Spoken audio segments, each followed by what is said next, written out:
Igaüks meie seast teab, mis tähendab Jumala käsk. Armasta oma ligemist nagu iseennast. Kõik kuulsite seda käsku. Kõik teate, kui raske on armastada teisi inimesi. Muidugi me võime rääkida sellest, et võib-olla ma ei suuda armastada teisi inimesi sellepärast, et ma ei armasta iseennast. Ma otsin midagi muud. Ma tahan, et keegi mind armastaks. Annaks mulle seda, mida ma ei suuda anda iseendale.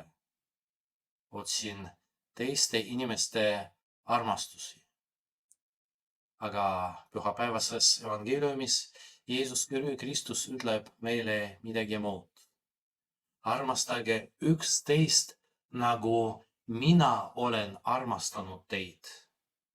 Mitte niimoodi, nagu te armastate või ei armasta iseennast, aga nagu mina olen armastanud teid.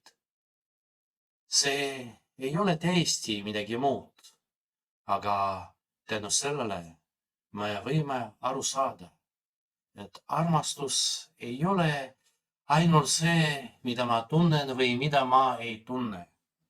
Ma tahan, et midagi oleks niimoodi, et minu suhted teise inimesega oleksid just niisugused, nagu mina tahan. Ma tunnen ennast hästi, mul on hea tuju, tänu selle, et need suhted on niisugused ja see on minu arvates armastus.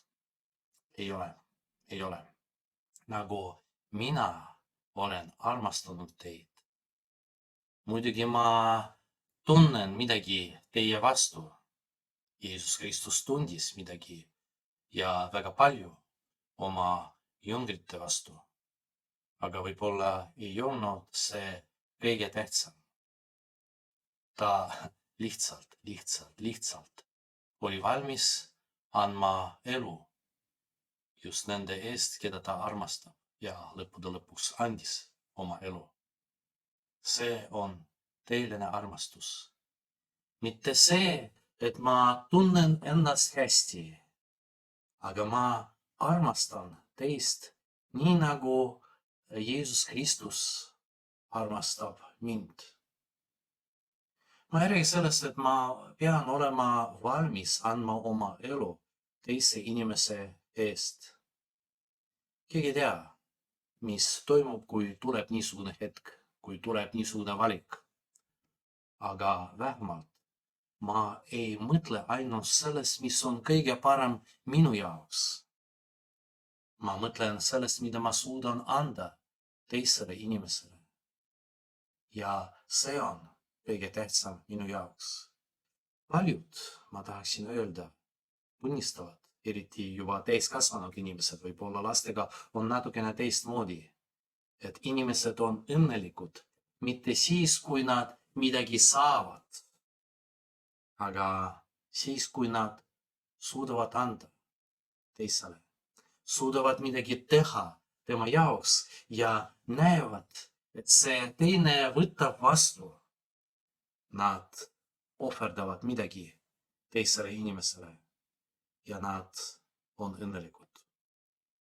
Ja armastus ka ei ole selles, ei seisne selles, et mina olen õnnelik sellepärast, et ma tunnen, et keegi inimestes mulle midagi annab.